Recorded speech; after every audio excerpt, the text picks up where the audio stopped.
kommst mit auf eine kleine Reise, auf einen Besuch ins Schlummerland. Heute geht Fanian an einen gefrorenen See, hoch oben im Schlummerland. Und dort trifft sie auf kristallklare Eisfeen und tanzt mit ihnen. Also, dann machst du dir jetzt so bequem, wie es nur geht, und dann machst du deine Augen zu. Der Ort, wo du bist, ist immer noch da, auch wenn du die Augen zu hast. Und jetzt stellst du dir vor, dass irgendwo da in der Nähe um dich herum eine Tür siehst. Eine Tür mit einer Türfalle. Wenn du jetzt die Türfalle abdrückst und durch die Türen durchgehst, bist du da. Im schönsten Land, das es gibt. Im Schlummerland.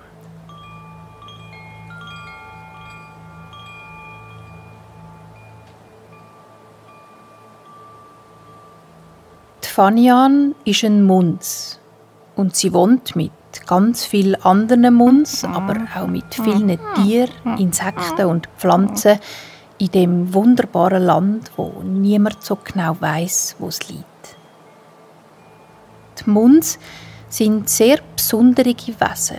Sie sind klein, lieb und zottelig und sie können zaubern. Fast jeden Tag zum Beispiel verändert die Munz die Farbe von ihrem weichen, dick gekräuselten Fell. Die Fanian hat heute hellbraune Haare mit weißen Flecken drauf. Auf dem Kopf sind der Fanian ihre Haare heute ganz lang, bis an den Boden runtergehen und sie sind glücklich. Die Fanian sitzt auf einem kleinen Felsvorsprung und schaut in die Weite, in ein Tal voller Eis und Schnee. Rundum stehen die Berge und im Tal breitet sich ein riesig grosser, gefrorener See aus. Das Eis auf dem See und auch um sie herum ist mächtig und uralt. Pflanzen hat es da oben nur ganz wenige. Ein paar Bäume und Sträucher, wo alle im Winterschlaf sind, zugedeckt vom weißen, weichen Schnee. Die Sonne scheint ganz fein vom Himmel wie durch einen seidigen Schleier durch. Sie wärmt der Fanian ihren Pelz und ihr Gesicht, ihre Backen und ihre Nasenspitze. Die Munz haben nie kalt, weil ihr Fell ist so gemacht, dass es wärmt an Tagen, wo es Schnee und Eis hat, und kühlt an Tagen, wo es warm und trocken ist. Die Fanian gumpet ab dem Felsvorsprung ab und landet ganz leicht auf der weichen Schneedecke unter ihr.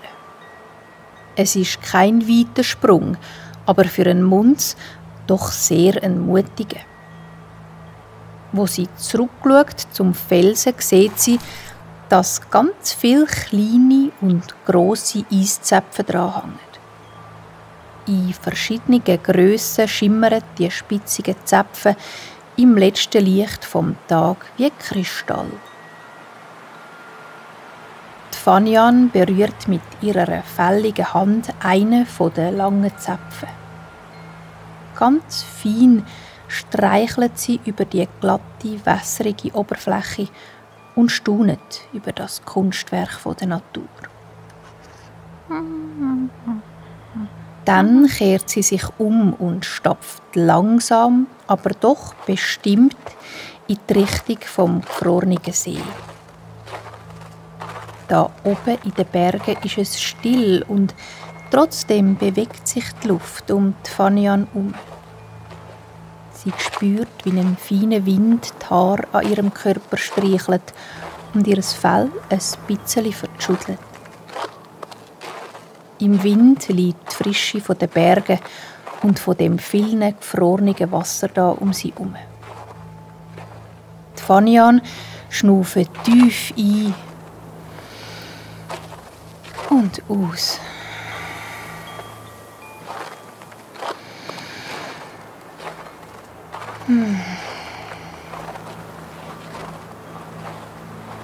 Auch eine andere Bewegung spürt Fanian in der Luft. Eine Art ein Zittern, ein Vibrieren oder ein Schwingen. Es kommt von den Bergen aus. Man kann die Bewegung nicht sehen, aber Fanian merkt, da ist eine Energie zwischen diesen Felsen. Eine Kraft, die schon seit Urzeiten da ist. Das Eis und die Berge da um sie herum sind so viel älter als sie selber. So viel älter auch als die Bäume und Tiere im Schlummerland. Ihre Kraft überträgt sich auf die Fanian. Sie fühlt sich unzerstörbar, wie die Felsen. Die Fanian spürt in dem Moment, dass sie ein Teil ist von dieser Welt. Ein kleines, aber wichtiges Stückchen vom grossen Ganzen. Wo die Fanian am See ankommt, schaut sie staunend auf die spiegelglatte Oberfläche aus Eis. Das Eis ist nicht durchsichtig, sondern so dick, dass es blau schimmert. Es ist ewig, wie die Gletscher da um sie herum. Die Fanian sitzt ab am Ufer vom See und schaut über die weite, klare Ebene. Die Sonne ist schon untergegangen hinter den Bergen und der Himmel leuchtet im Abendrot. Da sieht sie auf dem Eis vor ihr, wie ein bisschen Schnee aufgewirbelt wird. Nur ganz fein und ganz, ganz wenig. Und dann nochmal und nochmal, ein bisschen an einem anderen Ort. Die Fanian legt ihre beiden haarigen Handflächen aufs Eis und buckt sich vorne runter, um ein bisschen näher hinzuschauen, was da vor sich geht. Wo sie mit dem Nasenspitz ganz, ganz nah über dem Eis ist und mit ihren dunklen Knopfaugen genau anschaut, sieht sie, wie da auf dem Eis kleine Feen am Tanzen sind. Die Feen sind wie aus Glas, munzig klein und durchsichtig, und an ihren feinen, zarten Körper haben das Kleidchen ganz aus Eiszäpfen gemacht. In ihren langen, weißen Haaren hängen winzig kleine Schneekristalle. Die Feen tanzen da auf dem gefrorenen See vor der Fanian, drüllen sich wie auf Schlittschuhe im Kreis, machen Pirouetten, dass ihre Kleidchen nur so klimpern. Die kleinen Wesen erinnern Fanian an die Wassergeistli, wo sie mal mit ihrem Mundsfreund einen Flick besucht hat. Auch sie sind klein und fein und klimpern mit ihren Kleidern, wenn sie sich bewegen. Vielleicht sind die Feen und die Wassergeistli miteinander verwandt. Je genauer die Fanian auf die Eisoberfläche schaut, desto mehr Feen sieht sie. Es hat Sottig mit ganz langen Haaren, länger als bis zum Boden runter, und jedes einzelne Hörli ist verziert mit kleinen Schneeflöckchen. Es hat aber auch Feen mit ganz kurzen Haaren. Die Fanian sieht eins, das auf dem Kopf ein Häufchen Schnee trägt, wie ein Mützli. Beim Trüllen und Tanzen wirbelt Schneekristall aus dem Häufchen, wo auf dem Feenkopf lustig hin und her gewackelt. Die Fanian beobachtet die kleinen Wesen und in ihr steigt die gleiche Freude auf, die auch in den Feen ist. Eine Lust, sich zu bewegen, da in dieser uralten Landschaft voller Magie und Kraft. Die Fanian setzt vorsichtig einen Fuß aufs starke Eis, wo auf dem Bergsee liegt. Es knackset nicht, so dick ist die alte Eisschicht, und Fanian weiss, dass die kleinen Wesen um sie herum ein Zeichen sind, dass sie sicher und ohne Angst kann auf die glatte Fläche stehen. Die Feen tanzen um die Fanian herum und wirbeln den Schnee auf, und Fanian hebt ihre fälligen Mundsärme in die Luft und fängt auch an, sich zusammen mit diesen kleinen Wesen im Kreis zu drehen. Nicht in einem bestimmten Rhythmus, sondern einfach gerade so, wie sie Lust hat. Die Fanian schwingt ihre Arme von der einen Seite auf die andere und ihre langen, braunen Haare wirbeln durch die aufgeladene Bergluft. In ihren Haaren verfangen sich die Schneekristalle, ganz wie bei den Feen um sie herum. Die Fanian dreht sich im Kreis und spürt, wie ihre Arme dabei gegen rausgezogen werden. Sie spürt, wie jeder einzelne Finger ein bisschen schwerer wird. Der Daumen, der Zeigefinger und der Mittelfinger. Der Ringfinger und der Kleinfinger. Die Handfläche und der Handrücken. Die ganze Hand, beide Hände und Arme schwingen in der Luft. Die Fanian spürt, wie ihr ganzer Körper lebendig ist. Sie schnauft tief ein und aus. Und sie merkt, wie mit jeder Bewegung ihr Kopf ein bisschen leichter und leerer wird.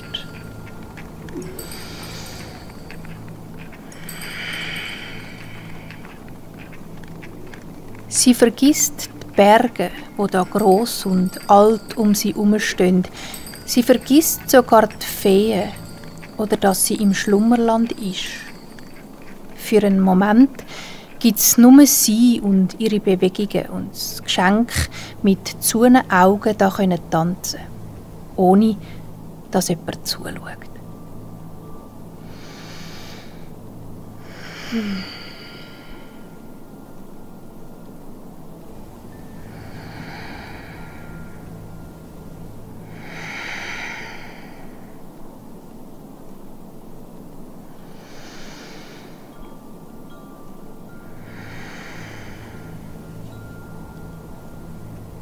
Fanian legt ihren Kopf zurück in den Nacken und schaut in den Himmel auf, wo das Abendrot langsam am Verglühen ist und der kühlen, klaren Nacht Platz macht. Umgeben von dem vielen Schnee und vom Eis sind auch die Nächte hell und man sieht fast gleich viel wie am Tag. Das Licht von der Sonne verschwindet langsam vom See und die Schneeflöckchen in den Fanian ihren Haaren hören auf zu glitzern. Sie sehen jetzt aus wie kleine, matte Perlen.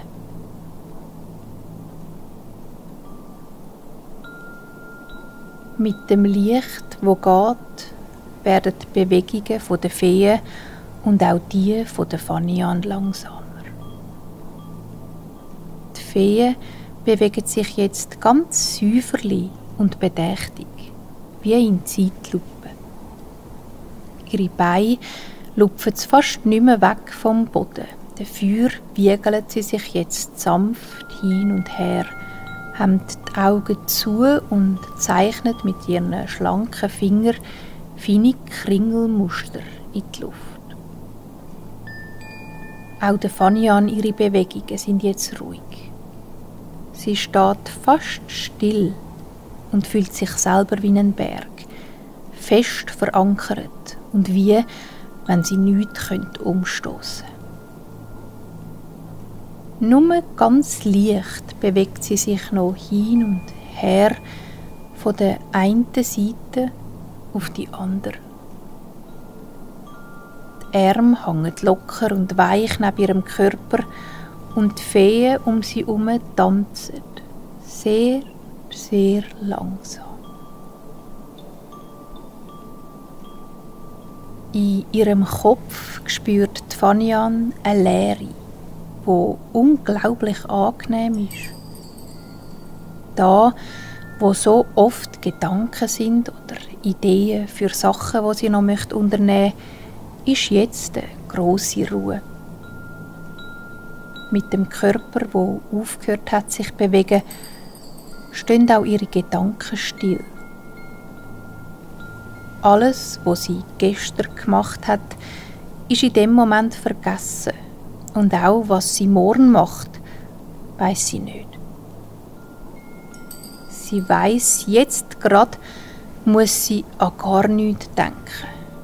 Und alles, was sie spürt, ist die Stille, genau jetzt und da, an dem Ort.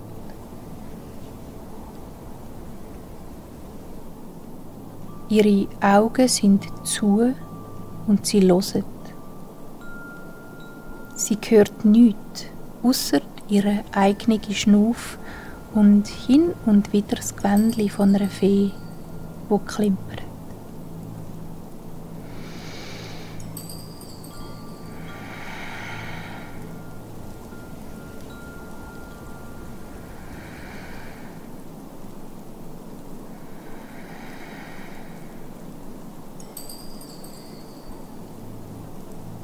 Und dann ist da auch noch der Ton der Berge, der tiefe, ewige Ton aus Stein.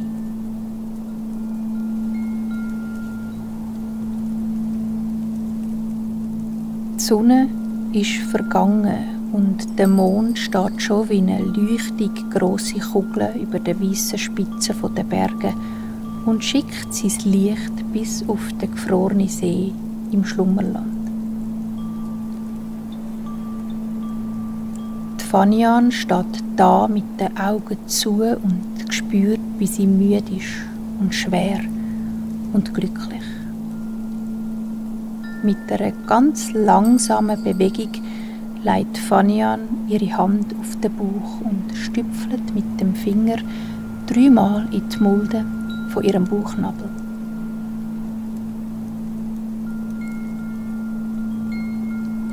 So tun die Muns zaubern. Ein feiner Wirbelwind entsteht um die Fanian und ein bisschen Schnee kreiselt um sie herum und lupft sie ganz wenig vom Boden ab in die Luft.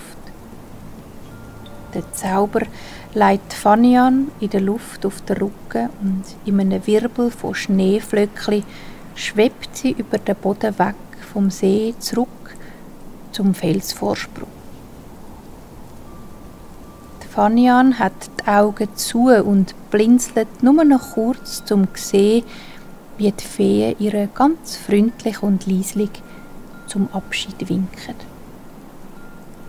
Gleich schon sind sie so klein, dass sie in der Weite verschwinden. Fanian macht die Augen wieder zu und lässt sich tragen von ihrem Zauber, vom feinen Schnee um sie herum. Der Zauberwirbel trägt sie zurück zum Felsvorsprung, hinter den Vorhang aus klaren, durchsichtigen Eiszäpfen. Der Schneezauber leitet Fanian ab in dieser versteckten Nische, wo es kein Eis hat, sondern weiches Laub und Moos. Ein wunderbares Bett für die müde Fanian.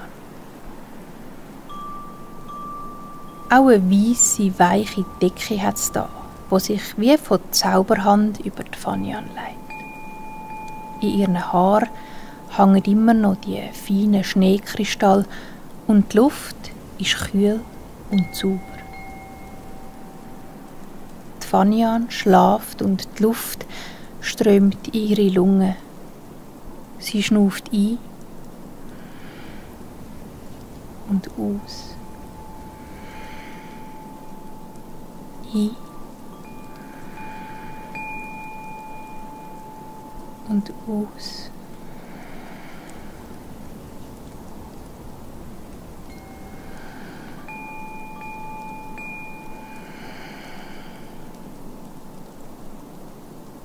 Um sie herum und in ihr drin ist alles ruhig und klar.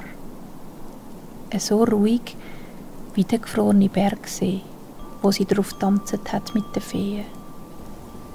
Und so klar wie die Eiszäpfe vor ihrem Schlafplatz. Kein Gedanke wirbelt mehr in ihrem Kopf.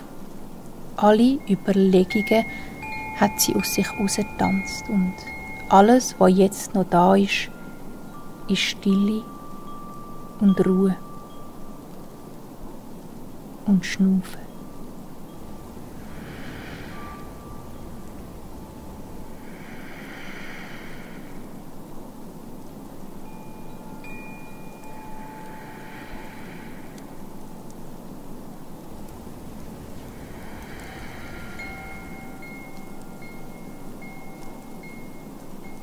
Und alles ist, wie es ist im Schlummerland. Die Fanian schlaft tief und fest. Unter ihr und über ihr ist alles weich und still und nur ganzes feines und langsames Schnaufen kann man noch hören. Ein